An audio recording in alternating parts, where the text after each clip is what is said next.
வணக்கம் நான் chef Deena welcome back to chef Deena's kitchen. இன்றைக்கி நம்ம சேனலில் ரசகுல்லா எப்படி பண்ணுறது பார்க்க போகிறோம். நிறைய பேர் நிறைய வாட்டி கேட்ட ரெசிபி என்னென்னு ரசகுல்லா தான். நேற்று கூட நிறைய பேர் கண்டினியூவாக ரசகுல்லா போடுங்க, அது எப்படி பண்ணுறது தெரியல, நான் கடையில் தான் வாங்கி சாப்பிட்றோம், வீட்டில் பண்ணணும்னு சொல்லி கேட்குறீங்களே. ஸோ இந்த ரசகுல்லா நீங்கள் வீட்டில் பண்ணும்போது கவனிக்க வேண்டிய பசும்பால் யூஸ் பண்ணுங்கள். பாக்கெட் பால் இல்லை எருமாட்டு பால் யூஸ் பண்ணணும். அப்படி யூஸ் பண்ணால் உங்களுக்கு குவாலிட்டி நல்லா வராது. அதனால தான் இந்த பாக்கெட் பாலும் எருமை பாலும் யூஸ் பண்ணக்கூட சொல்கிறேன். இதுக்கப்புறம் இந்த சுகர் சிரப்பு தண்ணியாக இருந்ததுன்னா இந்த ரெடி பண்ணுற அந்த பன்னீர், அதாவது ரசகுல்லா ஃப்ளாட் ஆகிடும். அதே டைமில் திக்காக இருந்தால் உங்களுக்கு ரசகுல்லா ஹார்ட் ஆகும். இந்த ரெண்டு விஷயத்தையும் கவனமாக வச்சுக்கோங்க. இந்த மாதிரி கரெக்டாக ஸ்டெப் பை ஸ்டெப்பாக குக் பண்ணுங்கள். செய்முறையில் உங்களுக்கு தெளிவாக கொடுத்துருக்கேன். இப்போ இந்த ப்ரிப்பரேஷன் தேவையான பொருட்கள் பார்த்தலாமா. ரசகுல்லாக்கு தேவையான பொருட்கள்: பசும்பால் 1 லிட்டர், சர்க்கரை 1 கிலோ, வினிகர் 100 ml. இதாங்க இந்த ப்ரிப்பரேஷன் தேவையான பொருட்கள். ஃபஸ்ட்டு நம்ம என்ன பண்ண போகிறோம்னா, ரசகுல்லா ரெடி பண்ணுறதுக்கு சுகர் சிரப் ரெடி பண்ணோம். அதனால் இந்த கடாயில் சுகர் போட்டிருக்கோம். சுகர் போடும்போது நீங்கள் அடுப்பை ஆஃப் பண்ணிவிட்டு சுகரை ஆட் பண்ணுங்கள். அதுக்கு பிறகு தான் ஆன் பண்ணோம். எதுக்காக கேட்டினா, நீங்கள் கடாய் சூடாக இருக்கும்போது சுகர் போடும்போது கேரமல் ஆகிடும். கேரமல் ஆனால் கலர் உங்களுக்கு மாறும். அதனால் அடுப்பை ஆஃப் பண்ணிவிட்டு தான் சுகர் போட்டு தண்ணி ஆட் பண்ண பிறகு தான் அடுப்பை ஆன் பண்ணணும்னு சொல்கிறேன். இப்போ தண்ணி போட்டிருக்கோம். இந்த சுகர் சிரப்போட பக்குவம் நீங்கள் என்ன கேட்டினா, ஒரு கம்பி பதம் கரெக்டாக வந்த பிறகு ரசகுல்லா, அதாவது பன்னீர் ரெடி பண்ணுறல அந்த பன்னீரில் போட்டு குக் பண்ணுறதுக்கு ஒரு கம்பி பதம் வேணும். இந்த டைமில் நான் ரேஷன் கடை சுகர் தான் யூஸ் பண்ணுறோம். அதனால் ஒரு 50 ml பால் ஆட் பண்ணியிருக்கேன். இந்த பால் எதுக்காகனா உங்களுக்கு நிறைய வாட்டி சொல்லியிருக்கேன், இருந்தாலும் இன்னொரு வாட்டி சொல்கிறேன். நீங்கள் பால் போட்டோடனே அந்த சுகரில் இருக்க அழுக்கு எல்லாமே மேலே வந்துடும். இந்த மாதிரி வந்த பிறகு ஒரு சின்ன ஸ்ட்ரெயினர் எடுத்துக்கோங்க. அந்த ஸ்ட்ரெயினர் டபுள் ஸ்ட்ரெயினர் கேளுங்க, அதாவது சின்ன சின்ன ஓட்டையாக இருக்கும். இந்த மாதிரி ஸ்ட்ரெயினரில் நல்லா க்ளீன் பண்ணி எடுத்துருங்க. க்ளீன் பண்ணி எடுத்த பிறகு தான் ப்ரிப்பரேஷன் பண்ணணும். எப்போயுமே இந்த ஒயிட் கலரில் வர ப்ரிப்பரேஷன் எல்லாமே சுகர் சிரப்பை க்ளீன் பண்ணி தான் நீங்கள் வீட்டில் ப்ரிப்பரேஷன் பண்ணணும். அதனால் தெளிவாக இந்த சுகர் சிரப்பை குக் பண்ணுற டைமில் க்ளீன் பண்ணி எடுத்துக்கணும். இப்போது ஃபஸ்ட் டைம் க்ளீன் பண்ணியாச்சு. ரெண்டாவது வாட்டி கொதிக்க விடுற டைமில் அந்த மீதி உள்ள அழுக்கு எல்லாமே திருப்பி கொஞ்சமாக வரும் பார்த்தீங்கன்னா, அதையும் நல்லா க்ளீன் பண்ணி எடுத்துருங்க. இப்படி எடுக்கும்போது உங்களுக்கு சுகர் சிரப்பு ரெடி ஆகிடும். இப்போ இந்த சுகர் சிரப் ரெடி ஆகிடுச்சு. அதே டைமில் கவனிக்க வேண்டிய விஷயம் என்ன கேட்டினா, இந்த சுகர் சிரப் ரெடி பண்ணும்போது தண்ணியாக இருந்ததுன்னா ரெடி பண்ணுற ரசகுல்லா கண்டிப்பாக உடைய ஆரம்பிச்சிடும். அதே டைமில் திக்காக இருந்தால் உங்களுக்கு ரசகுல்லா ஹார்ட் ஆகிடும். அதனால் ஒரு கம்பி பதம் கரெக்டான அளவு. இப்போ சுகர் சிரப் ரெடி ஆகிடுச்சுல, அடுத்தது நம்ம என்ன பண்ணுறோம், இந்த பசும்பாலில் பன்னீர் ரெடி பண்ண போகிறோம். அதனால் இந்த கடாயில் இந்த பசும்பால் ஆட் பண்ணியிருக்கேன். நான் திருப்பியும் சொல்கிறேன், பசும்பால் மட்டும்தான் யூஸ் பண்ணணும். பாக்கெட் பால் அப்படின்னா எருமாட்டு பால் யூஸ் பண்ணக்கூடாது. அப்படி பண்ணால் உங்களுக்கு டெக்ஸ்சர் கொடுக்காது. அதே டைமில் பசும்பாலை நீங்கள் யூஸ் பண்ணும்போது தண்ணி மிக்ஸ் பண்ணியிருக்கா இல்லையான்னு சொல்லி செக் பண்ணிவிட்டு நீங்கள் வாங்குங்க. இப்படி தண்ணி ஆட் பண்ணி தான் உங்களுக்கு பன்னீர் குவான்டிட்டி உங்களுக்கு கொடுக்காது. அதே டைம் குவாலிட்டி கொஞ்சம் மாறும். அதனால தான் தண்ணி ஆட் பண்ணாத பசும்பாலை யூஸ் பண்ணால் நல்லது. இப்போது இந்த பால் ஜஸ்ட் லைட்டாக ஒரு கொதி வந்த பிறகு நம்ம என்ன பண்ணுறோம், வினிகர் ஆட் பண்ணுறோம். போட்ட பிறகு இந்த பாலை நல்லா மிக்ஸ் பண்ணுங்கள். மிக்ஸ் பண்ணும்போது உங்களுக்கு அந்த பால் கேர்ல் ஆகி அதுக்கப்புறம் பன்னீர் ரெடி ஆகும். இந்த பன்னீர் ரெடி ஆகிற டைமில் நீங்கள் கரண்டியை வச்சு நீங்கள் ரொம்ப நேரம் மிக்ஸ் பண்ண வேண்டாம். அப்படி பண்ணால் உங்களுக்கு பன்னீர் ஸ்மாஷ் ஆகிறதுக்கு வாய்ப்புகள் நிறையா இருக்குது. இந்த டைமில் கோல்டு வாட்டர் ஆட் பண்ணியிருக்கேன். இந்த தண்ணி எதுக்காகனா, அந்த பன்னீர் ரெடி பண்ணுறோம் பார்த்தீங்களா, நல்லா சூடாக இருக்கும். சூடாக இருந்தால் உங்களுக்கு கரெக்டான டெக்ஸ்சர் கொடுக்காது. அதனால் கொஞ்சம் கோல்டு வாட்டர் ஆட் பண்ணி டெம்பரேச்சர் டவுன் பண்ணுறோம். அதாவது 70 to 80% டவுன் பண்ணிவிட்டு 20% லைட்டாக அந்த வார்மாக இருந்தால் மட்டும் போதும். இப்போ தண்ணி நல்லா மிக்ஸ் பண்ணியிருக்கோம். இதுக்கப்புறம் அப்படியே ஸ்ட்ரெயின் பண்ண போகிறேன்.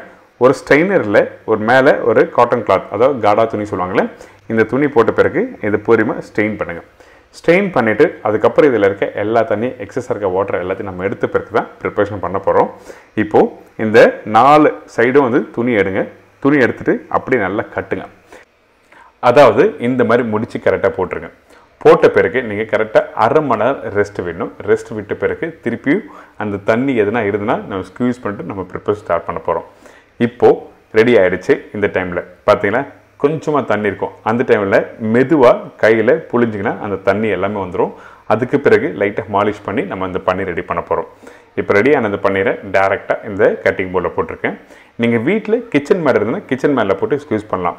இப்போ பாருங்கள், இந்த துணியோடு வச்சு நான் ரோல் பண்ணுறல, எதுக்காகனா இதில் தண்ணி எதனா இருக்கான்னு சொல்லி செக் பண்ணுறேன். தண்ணி எதுவுமே இல்லை. அதே டைமில் ரொம்ப நேரம் நீங்கள் மாலிஷ் பண்ண வேண்டாம். அப்படி பண்ணால் பன்னீர் ஹார்ட் ஆகிறதுக்கு வாய்ப்புகள் நிறைய இருக்குது. இப்போ கொஞ்சம் லைட்டாக வார்மாக இருக்கும் இந்த பன்னீர். அதாவது 20% அளவுக்கு கொஞ்சம் லைட்டாக வார்மாக இருந்தால் நீங்கள் பிடிக்கிறதுக்கும் ஈஸியாக இருக்கும், பன்னீர் வேக வைக்கிறதுக்கும் நல்லாயிருக்கும். இப்போ ரெடி ஆகிடுச்சுல, ஒரு பகுதி மட்டும் எடுத்துகிட்டு இந்த மாதிரி விரலில் நீங்கள் ரோல் பண்ணுங்கள். எதுக்காக இப்படி ரோல் பண்ணுறேன்னா, சின்ன சின்ன பீஸாக கட் பண்ணிவிட்டு அதுக்கப்புறம் ரவுண்டு மாதிரி பால் மாதிரி ரெடி பண்ணி ஃப்ரை பண்ண போகிறோம். அதனால சின்ன பீஸாக போடுறோம். பெரிய பீஸாக போடோம்னா நீங்கள் குக் பண்ணுறதுக்கு முன்னாடி வந்து சின்ன பீஸாக இருக்க மாதிரி இருக்கும்.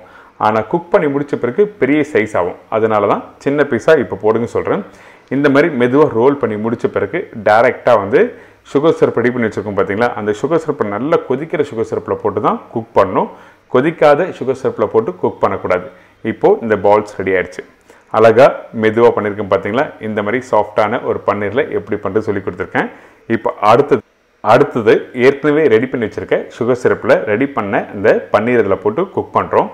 நீங்கள் கவனமாக கவனிக்க வேண்டிய விஷயம் என்ன கேட்டால், இந்த சுகர் சிரப்பு வந்து நல்லா பாயில் ஆகணும். இந்த மாதிரி நல்ல பொங்கி வர டைமில் மட்டும்தான் நீங்கள் இந்த பன்னீரை போட்டு குக் பண்ணணும். அதே டைமில் இந்த மாதிரி ஒரு கரண்டி வச்சு ஜஸ்ட் லைட்டாக டிப் பண்ணி நீங்கள் எடுத்தீங்கன்னா உங்களுக்கு வந்து அந்த பன்னீர் நல்லா ரொட்டேட் ஆகும், ஒன்றோட ஒன்று ஒட்டாது. இதெல்லாம் சின்ன சின்ன விஷயம் கரெக்டாக வீட்டில் பண்ணும்போது நீங்கள் கேர்ஃபுல்லாக பண்ணுங்கள். இப்போது ரசகுல்லா ரெடி ஆகிடுச்சு. அதாவது வேகிறதுக்கு குறைஞ்சது 5லேருந்து 7 நிமிஷம். வெந்த பிறகு நம்ம என்ன பண்ணால், இன்னொரு ஸ்டவ்வில் ஒரு பேனில் தண்ணி வைங்க, சுடு தண்ணி. அந்த சுடு தண்ணி எடுத்து இந்த மாதிரி குளிக்கரண்டில் மெதுவாக அந்த சுகர் சிரப்பில் மிக்ஸ் பண்ணும். எடுத்த உடனே அப்படியே போட்டு மிக்ஸ் பண்ணால் உங்களுக்கு சுகர் இறங்கிடும். இறங்கினா உங்களுக்கு ப்ராப்பராக ரசகுல்லாவில் சுகர் மிக்ஸ் ஆகாது.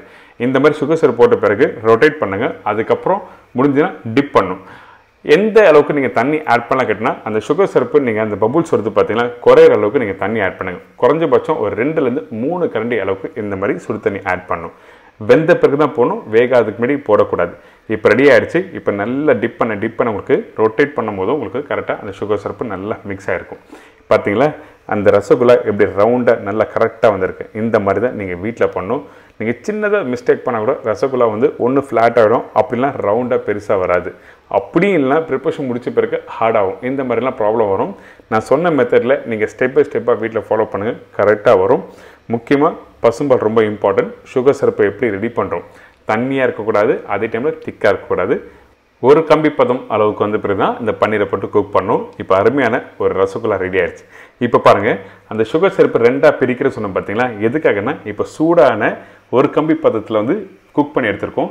இதுக்கப்புறம் பிரித்த சுகர் சிரப்பில் கொஞ்சம் தண்ணி ஆட் பண்ணி தின்னாக இருக்கும். இந்த இடத்துல நீங்கள் கரெக்டாக அந்த ரசகுல்லா போட்டிங்கன்னா உங்களுக்கு அந்த சுகர் சிரப்பு நல்லா மிக்ஸ் ஆகி அந்த ரசகுல்லாவில் ஊற கரெக்டாக சாஃப்டாக வரும். அதனால தான் அந்த சுகர் சிரப்பை 2ஆக பிரித்து உங்களுக்கு எப்படி பண்ணுறது சொல்லி கொடுத்துருக்கேன்.